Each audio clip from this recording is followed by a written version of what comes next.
여러분은 운명론을 믿으시나요? 아니면 인생은 스스로 개척하는 거야? 그렇게 생각하시나요? 우리가 사랑하는 사람을 만날 때 너와 난 운명이야 이런 얘기들을 하는 사람들이 있어요. 또 운명론이라고 하면 세상 사람들이 믿는 것 같지만 의외로 기독교인이 운명론을 많이 믿어요.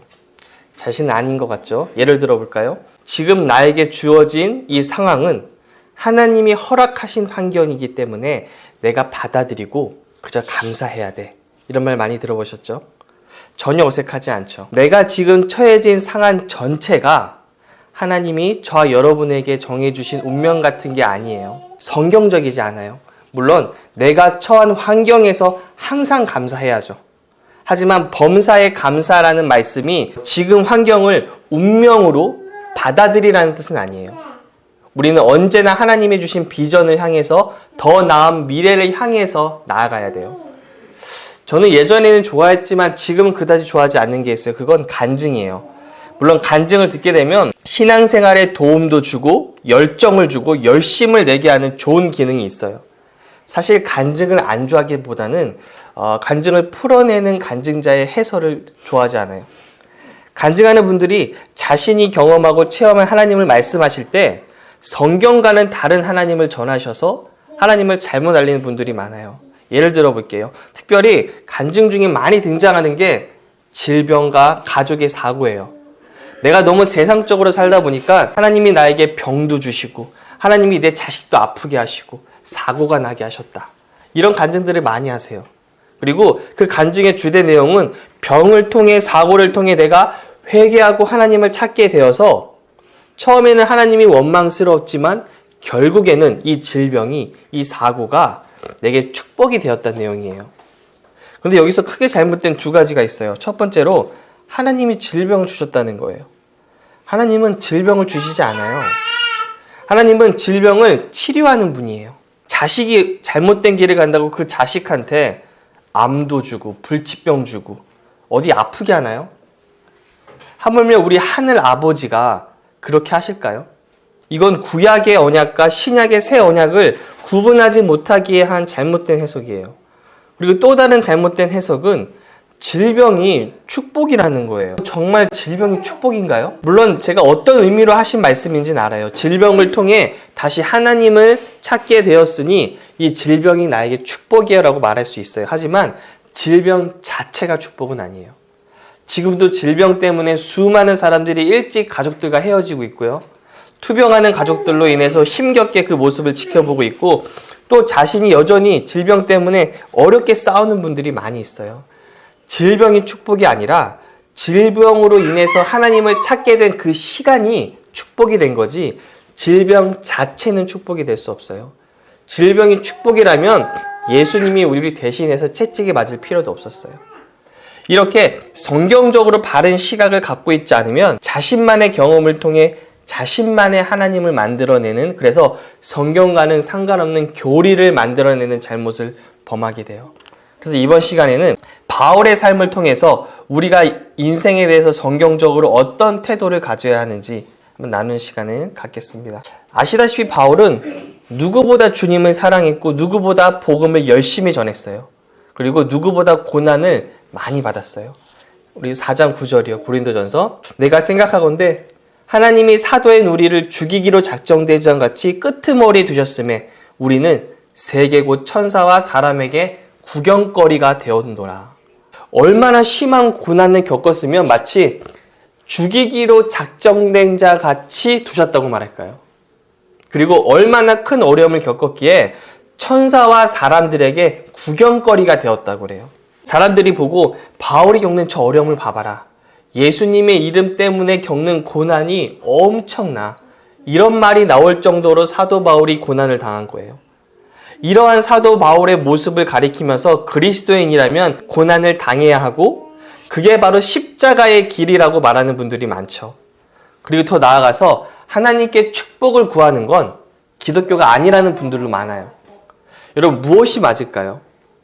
예수님을 믿는다는 건 고난을 뜻하는 건가요? 아니면 축복을 뜻하나요?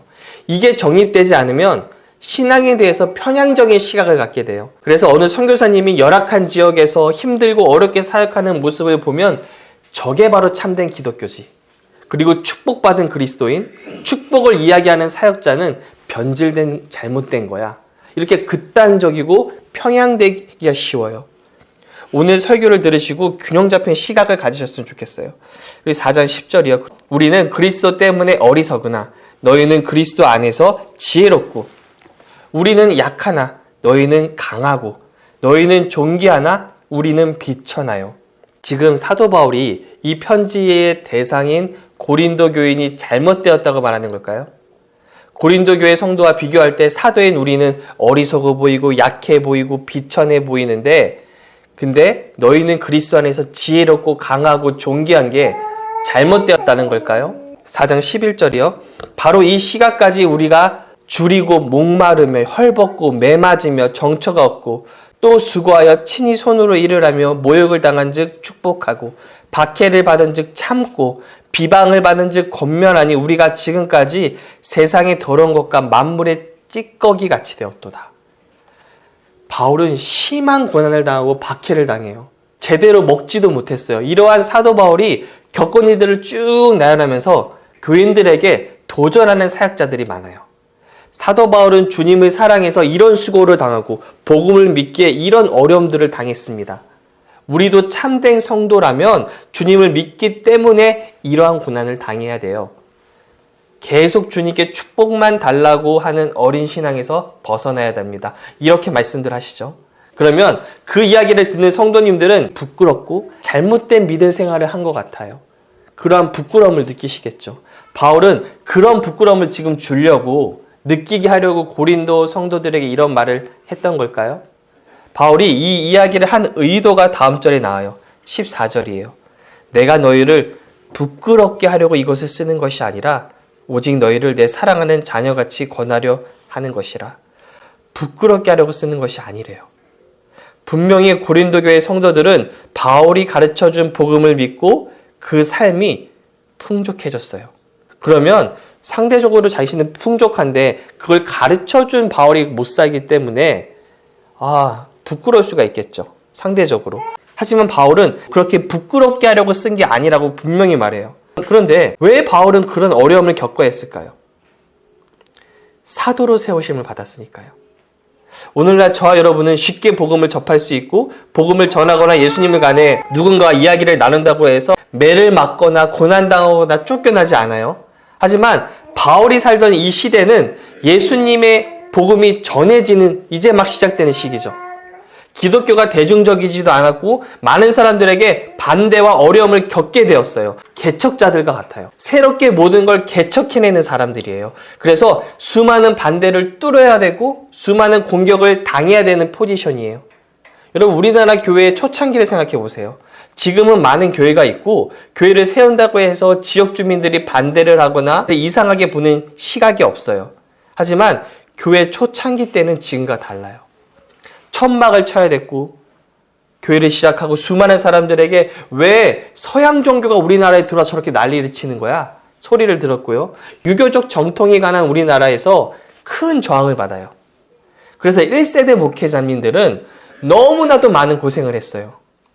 이렇게 복음이 처음 전파될 때는 수많은 반대와 수많은 어려움이 존재해요. 그런 걸 뚫어내기 위해서 치러야 하는 대가들이 존재해요. 사도로서 겪어야 했던 대가였어요. 이 말씀이 오늘날 저와 여러분에게 적용될까요? 만약 지금 2023년에 우리나라에서 처음 복음을 받아들인다면 그거 각오하셔야 돼요. 수많은 사람들의 반대, 그것 때문에 치러야 하는 대가들이 엄청났을 거예요. 하지만 그러한 대가들을 지금 1세대들이 치렀기 때문에 2세대에는 그런 어려움을 겪지 않아요. 그래서 14절에 사랑하는 자녀같이 권한다고 그러는 거예요. 이 말의 핵심이에요. 자녀. 부모는 내가 고생은 해도 내 자식은 고생하는 거 원치 않아요. 내가 고생하고 내가 힘들다고 너는 왜 나처럼 고생 안 하고 있지? 왜 나처럼 힘들어하지도 않지? 나는 이렇게 힘든데 너는 참 삶이 괜찮아 보인다. 좋겠다. 내가 이렇게 힘든데 부끄러운 줄 알아라. 이렇게 말하지 않아요. 부모는. 그래서 바울은 내가 자녀처럼 너희를 대한다고 말하면서 부끄럽게 하려고 쓴다고 하지 않아요. 바울은 사도로서 복음을 전하는 사명자로 겪어야 하는 어려움을 적은 거예요. 바울의 모습을 가지고 오늘날의 성도들 적용할 수는 없어요. 사도가 아닌 성도들에게는 복음 믿을 때 어려움이 없을까요? 아니죠.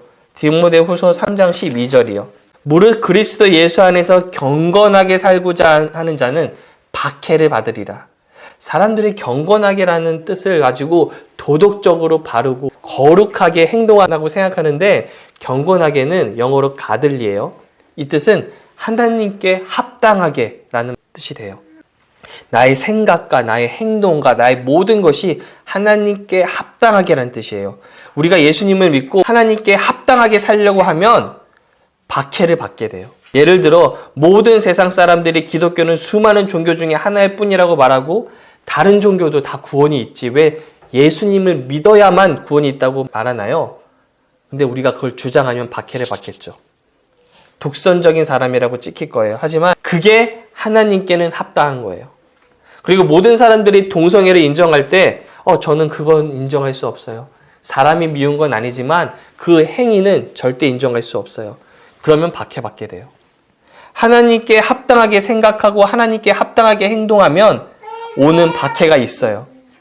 예수님을 바르게 믿으면 오는 박해는요, 분명히 존재해요. 그래서 여러분 분명히 구분하실 줄 알아야 돼요. 사도 바울도 수많은 고난을 당했다고 하는데 내 삶에 그런 모습이 없으니 나는 제대로 믿는 거 맞나?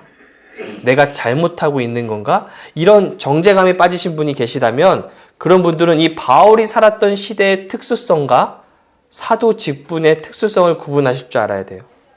그렇다고 그런 고난은 바울이니까 사도니까 겪은 고난이고 지금은 시대도 다르고 난 성도일 뿐이니까 나에겐 고난이 없겠지? 또 이런 생각이 드신다면 디모데후서의 3장 12절 말씀을 기억하세요. 하나님께 합당하게 살려고 하면 박해가 와요. 세상의 생각과는 너무도 다르게 오는 박해예요. 세상과 타협할 수 없는 부분이 존재하니까요. 그러면 생각해 봐야 할 게, 우리가 신앙생활을 하면서 특별히 경건하게 살려고 할 때 겪게 되는 고난이 전부 다 성경이 말하는 박해일까요? 한 번은 바울이 빌립보에 갔는데 귀신 들린 한 여인이 있었어요. 그 여인이 점을 쳐서 주인에게 돈을 벌어주는 역할을 했어요. 그런데 이 여인이 바울을 쫓아다니면서 이렇게 말하는 거예요. 지극히 높으신 하나님의 종으로 구원의 길을 너에게 전하는 자다. 근데 바울은 그 얘기를 계속 들으니까 싫은 거예요. 계속 쫓아다니면서 하니까. 그래서 예수님의 이름으로 그 여인에게 귀신을 쫓아내자 그 주인이 이제 이 돈을 벌어주는 여인이 더 이상 그 일을 하지 못하니 화가 나서 바울에 신고해요. 사도행전 16장 20절이에요. 상관들 앞에 데리고 가서 말하되 이 사람들이 유대인인데 우리의 성을 심히 요란하게 하며 로마 사람이 우리가 받지도 못하고 행하지도 못할 풍속을 전한다 하거늘 무리가 일제 일어나 고발하니 상관들이 옷을 찢어버리고 매로 치라 하여 많이 친 후에 옥에 가두고 간수에게 명하여 든든히 지키라 하니, 바울과 같이 있던 신라도요 많이 맞게 돼요. 그러면 이 박해는 지금 복음을 전하며 경건하게 살기에 겪었던 박해였을까요? 16장 24절이요. 25절. 그가 이러한 명령을 받아 그들을 깊은 옥에 가두고 그 발을 착고에 든든히 채우었더니 한밤중에 바울과 실라가 기도하고 하나님을 찬송하며 죄수들이 듣더라. 나는 복음을 전하는데 왜 이런 어려움이 생기나요? 하지 않았어요, 바울은. 왜냐하면 바울은 사도로서 겪게 되는 고난을 알고 있고 경건하게 살 때 박해가 온다는 걸 잘 알고 있으니까요. 그래서 기도하고 하나님을 찬양해요. 26절이요. 이에 갑자기 큰 지진이 나서 옥토가 움직이고 문이 곧 다 열리며 모든 사람의 매인 것이 다 벗어진지라. 그런데 질문은요. 바울이 지금 이 겪은 고난을 꼭 당해야 했을까요? 분명히 복음을 전하러 간 곳에서 경건하게 살려고 했더니 겪은 박해예요. 말씀 그대로예요. 성도가 당할 수 있는 박해예요. 그럼 꼭 겪어야 했던 박해였을까요? 8년 후에 사건 알려드릴게요. 사도행전 22장이에요. 유대인들이 모인 예루살렘에서 바울은 복음을 전해요. 그런데 그곳에서 또 소동이 일어나요. 22장 22절. 이 말하는 것까지 그들이 듣다가 소리질러 이르되 이러한 자는 세상에서 없애버리자 살려둘 자가 아니라 하여 떠들며 옷을 벗어 던지고 티끌을 공중에 날리니 천부장이 바울을 영내로 데려가라 명하고 그들이 무슨 일로 그에게 대하여 떠드는지 알고자 하여 채찍질하여 신문하라 한데 가죽줄로 바울을 매니 바울이 곁에 서 있는 백부장도로 이르되 너희가 로마 시민이 된 자를 죄도 정죄하지 아니하고 채찍질할 수 있느냐 하니 바울은 여기서는 자신이 로마 시민이라고 말해요. 그래서 어떻게 반응하나요? 백부장이 듣고 가서 천부장에게 전하여 이르되 어찌하여 하느냐 이는 로마 시민이라. 천부장이 와서 바울에게 말하되 네가 로마 시민이냐 내게 말하라 이르되 그러하다. 천부장이 대답하되 나는 돈을 많이 들여 이 시민권을 얻었노라. 바울이 이르되 나는 나면서부터라 하니 신문하려던 사람들이 곧 그에게서 물러가고 천부장도 그가 로마 시민인 줄 알고 또 그 결박한 것 때문에 두려워하니라. 바울은 8년 전에는 시민권을 사용 안 해요. 로마 시민들 앞에서 8년 전에 그런 어려움을 당했거든요. 그럼 나도 너희와 같이 로마 사람인데 왜 그러냐 말할 수 있는데 지금 8년 후에 이 자리에서는 자기의 시민권을 사용해요. 8년의 시간이 지나고 나서 자신이 안 겪어도 되었던 고난이었구나를 깨닫고 8년이 지난 지금은 이 시민권을 사용한 거예요. 이처럼 주님을 위해 살 때 겪는 고난이라고 해서 꼭 겪어야 했던 고난이 아닐 수도 있어요. 사도 바울은 그 점을 겸손히 인정하고 이번에는 내가 시민권을 사용해야겠구나 한 거예요. 그리고 이 사건을 통해 또 알아볼 점이 있어요. 이튿날 예수님이 바울에게 환상 중에 나타나세요. 사도행전 23장 11절이요. 그날 밤에 주께서 바울 곁에 서서 이르시되 담대하라. 네가 예루살렘에서 나의 일을 증언한 것 같이 로마에서도 증언하여야 하리라 하시니라. 예수님은 지금 바울에게 예루살렘에서 복음을 전한 것 같이 로마에서도 증언해야 한다고 말씀하세요. 이렇게 말씀하셨기 때문에 지금 바울이 예루살렘에 있는 게 예수님이 의도하셨다는 뜻이 맞을까요? 그렇지도 않아요. 지금 시점, 지금 바로 이 시점에 바울이 예루살렘에 있는 건 주님의 뜻이 아니었어요. 제가 말씀을 통해 증명해 드릴게요. 참고로요, 성도님들은 성경에 적힌 거니까 뭐든지 하나님의 뜻만 있을 거라고 생각하세요. 근데 성경은요, 인간의 실수, 잘못까지도요, 있는 그대로 다 적어요. 인간이 실수하고 잘못을 하지만 그럼에도 하나님의 은혜가 풍성하기 때문에 인간의 잘못과 실수조차도 하나님의 은혜로 인해 놀라운 일들로 변할 수 있다는 것을 증언하는 책이에요. 그래서 하나님을 높이는 책이지 성경에 적힌 인간의 행동이 다 맞다고 말하는 책이 아니에요. 특별히 사도행전은 어떤 책이에요? 역사책이죠. 교리책이 아니에요. 역사에 있던 일을 있는 그대로 서술한 거예요. 실수도 잘못도 있는 그대로를 적은 거예요. 사도행전 21장 4절이요. 제자들을 찾아 거기서 이래를 머물더니 그 제자들이 성령의 감동으로 바울더러 예루살렘에 들어가지 말라 하더라. 성령의 감동으로 예루살렘에 들어가지 말라고 말했어요. 하나님의 뜻은 예루살렘에 가는 게 아닌 거예요. 지금 이 시점에서는요. 그리고 21장 10절에 보면 여러 날 머물러 있더니 아가보라 하는 한 선지자가 유대로부터 내려와 우리에게 와서 바울의 띠를 가져다가 자기 수족을 잡아매고 말하기를 성령이 말씀하시되 예루살렘에서 유대인들이 이같이 이 띠 임자를 결박하여 이방인의 손에 넘겨주리라 하거늘 우리가 그 말을 듣고 그곳 사람들과 더불어 바울에게 예루살렘으로 올라가지 말라 권하니 이 모든 성령님의 권고를 듣고도 바울은 어떻게 반응하나요? 21장 13절이요. 바울이 대답하되 여러분이 어찌하여 울어 내 마음을 상하게 하느냐. 나는 주 예수의 이름을 위하여 결박당할 뿐 아니라 예루살렘에서 죽을 것도 각오하였노라 하니. 바울은 지금 엄청난 주님을 향한 열정과 사랑으로 가득해요. 그래서 나는 죽는 것도 두렵지 않고 가서 그냥 복음을 전하겠다고 해요. 하지만 하나님의 뜻은 지금 이 시점에서는 거기에 가는 건 내 뜻이 아니라는 거였어요. 21장 14절이요. 그가 권함을 받지 아니함으로 우리가 주의 뜻대로 이루어지이다 하고 그쳤노라.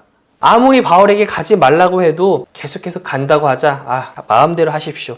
결국 포기한 거예요. 바울이 너무나도 확고하니까요. 그래서 바울은 당하지 않아도 될 고난을 겪게 돼요. 여러분, 이 모습에서 무엇을 배울 수 있나요? 아무리 좋은 일도, 심지어 복음을 전하는 일도 언제나 성령님의 인도함을 따라야 돼요. 주님이 온 세상에 나가서 복음을 전하라고 하셨죠. 분명히. 하지만 그 온 세상 중에 나에게 맡겨진 세상이 어디인지를 아셔야 돼요. 누군가는 그게 인천이고 누군가는 그게 서울이고 누군가는 필리핀이고 다 달라요. 온 세상에 나가라고 했다고 해서 내 마음대로 내가 내 나라를 선택해서 장소를 선택해서 마음대로 가는 게 아니에요. 사도행전 16장 6절이요. 성령이 아시아에서 말씀을 전하지 못하게 하시거늘 그들이 부르기아와 갈라디아 땅으로 다녀가. 지금 성령님이 말씀을 전하는 걸 막으셨어요. 여러분, 말씀을 전하고 복음을 전하는 건 하나님의 뜻이 아닌가요? 어떻게 성령님이 복음 전하는 걸 막으실 수가 있죠? 왜냐하면 그곳이 아직 하나님의 타이밍의 때가 아니니까요. 아무리 좋은 일이라도 하나님의 타이밍을 기다리고 하나님의 인도함을 따르셔야 돼요. 하나님은 정확한 타이밍을 알고 있으세요. 16장 7절이요. 무시 앞에 이드로 비두니아로 가고자 애쓰되 예수의 영이 허락하지 아니하시는지라. 또 막으셨어요. 여러분, 성령님의 인도함은 주로 어떻게 나타난다고 했죠? 주된 방법이 빨간불로 인도하세요. 그리스도인들은 언제나 평안함을 가지고 있으셔야 돼요. 내가 무언가를 할 때 그 평안이 깨진다? 성령님이 하지 말라는 신호예요. 사도행전 16장 9절이요. 밤에 환상이 바울에게 보이니 마게도냐 사람 하나가 서서 그에게 청하여 이르되 마게도냐로 건너와서 우리를 도우라 하거늘. 이처럼 하나님의 일에는요, 타이밍이 있어요. 아시아에서 복음을 전하는 걸 막으신 하나님이 마게도냐로 가라고 하세요. 언제나 그리스도인은 성령님이 감동 주시는 일을 하셔야 돼요. 아무리 옳은 일이라도 성경에 적혀있는 일이라고 해서 하나님의 타이밍을 무시한 채로 막 하면 안 돼요. 이처럼 우리가 어떤 일을 결정하고 그 결정대로 일을 할 때 하나님의 타이밍이 아닐 수도 있고 굳이 겪지 않아도 될 일이 있었을 수도 있어요. 그리스도인의 삶은 운명론, 결과론이 아니라는 거예요. 심지어 사도 바울도 이렇게 실수했는데 저와 여러분은 오죽할까요? 마지막으로 죽음을 대하는 바울의 태도를 한번 볼게요. 바울에게는요, 딜레마가 있었어요. 내가 이 세상에 더 머물러야 하는가 아니면 빨리 주님께로 가야 하는가, 이 딜레마를 가지고 있어요. 빌립보서 1장 22절부터 25절이요.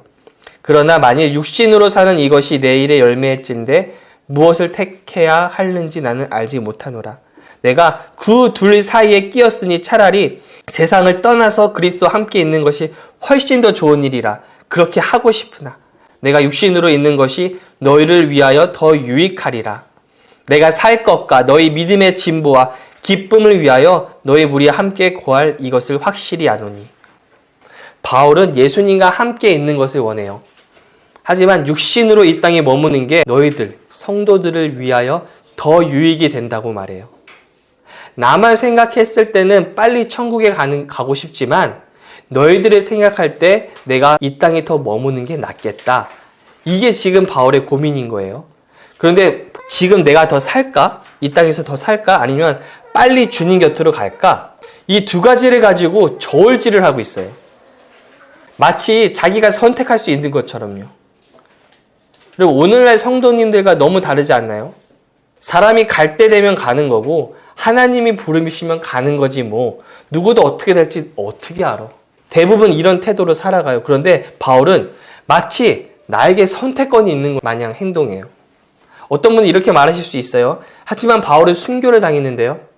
로마에 잡혀 처형당했는데요. 그 말은 누군가에게 죽임을 당한 거죠. 자신의 의지와 상관없이요. 하지만 바울은 순교를 당하기 전에 이미 자신이 믿음의 경주를 마쳤다고 말해요. 디모데후서 4장 7절부터 8절이요. 나는 선한 싸움을 싸우고 나의 달려갈 길을 마치고 믿음을 지켰으니 이제 후로는 나를 위하여 의의 면류관이 예비되었으므로. 바울에게 있어서 순교란 사건은 갑작스럽게 다가온 것이 아니란 뜻이에요. 그는 사명을 다 감당했어요. 그러면 사람이 사명이 끝나면 바로 다 죽나요? 아니요, 그렇지 않아요. 고린도 후서 1장 20절 보시면 하나님의 모든 말씀은 그리스도 안에서 예가 됩니다. 그러므로 그리스도로 말미암아 우리는 아멘 하면서 하나님께 영광을 돌리는 것입니다. 바울은 이 말씀을 알고 있어요. 그래서 시편 92편 16절 보시면 내가 그를 장수하게 함으로 그를 만족하게 하며. 바울은 이 약속의 말씀도 알고 있어요. 그래서 이 약속의 말씀을 붙잡고 하나님께 구하면 하나님이 자신을 이 땅에서 장수하게 하실 수 있다는 것도 믿어요. 하지만 바울이 진정으로 원하는 게 뭔가요? 주님과 함께 있는 거죠. 그래서 바울은 마지막에 주님과 함께하는 걸 선택한 거예요. 하지만 바울은 지금 또 잡혀가잖아요. 잡혀서 순교를 당하는 건데 무슨 선택권이 있나요? 우리 히브리서 11장 35절 볼게요. 또 어떤 이들은 고문을 당하면서도 더 좋은 부활의 삶을 얻고자 하여 구태여 노연하기를 바라지 않았습니다. 여기 구태여 노연하기를 바라지 않았다고 말하는데 이 말씀은 노연할 기회가 주어졌음을 암시해요.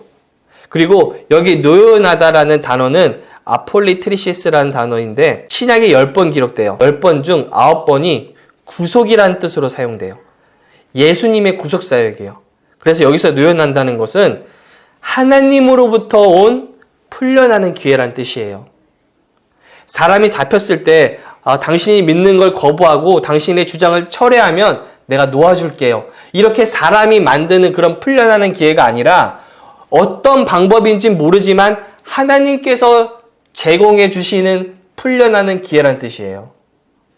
하지만 그럼에도 그걸 원하지 않는 사람이 있다고 히브리서 저자는 말해요. 이해가 되세요? 왜요? 주님을 너무 사랑하니까. 주님을 너무 사랑해서 이 땅에 있는 것보다 하루라도 빨리 주님과 있고 싶어. 분명히 하나님으로부터 온 풀려난 기회가 있었음에도 불구하고 그걸 거절하는 사람들이 있었다는 거예요. 즉, 어떤 어려운 가운데서도 하나님의 마음은, 하나님의 성품은 우리가 그 어려움에서 벗어나길 원하세요. 바울이 그걸 알까요? 이 히브리서의 저자가 전 바울이라고 생각해요. 바울은 자신의 순교의 상황에서도 하나님이 나에게 풀려날 기회를 제공해 주실 수 있다고 믿는 사람이에요.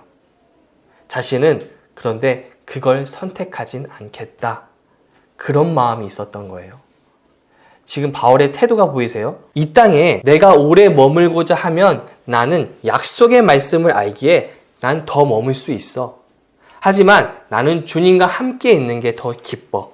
그래서 내가 계속해서 복음을 전하고 경건하게 사는 사명을 감당하면 순교의 상황이 올 텐데 그런 상황에서도 하나님은 나에게 분명히 풀려나는 기회를 제공하시는 그런 하나님이야.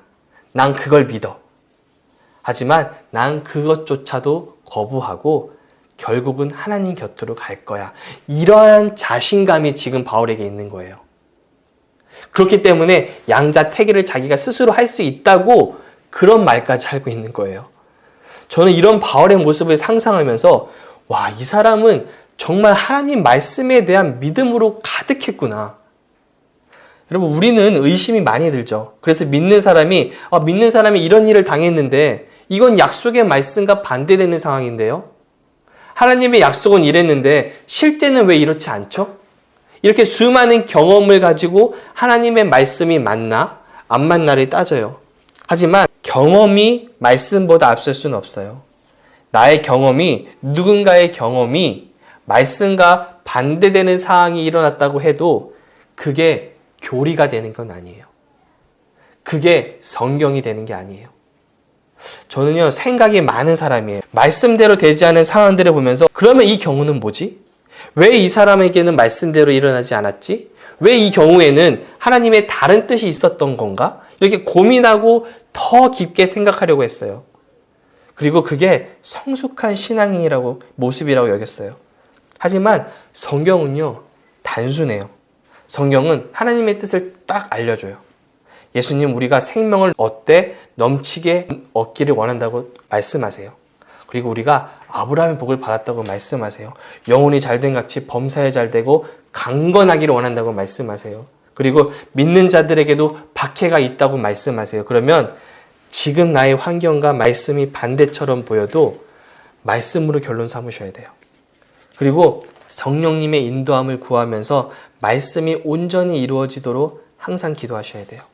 그래서 성경의 말씀을 결론으로 삼고 경험으로 말씀이 맞다, 맞지 않다를 판단하지 않고 언제나 말씀대로 생각하고 말씀대로 결론 짓는 저 여러분이 되시기를 바랍니다.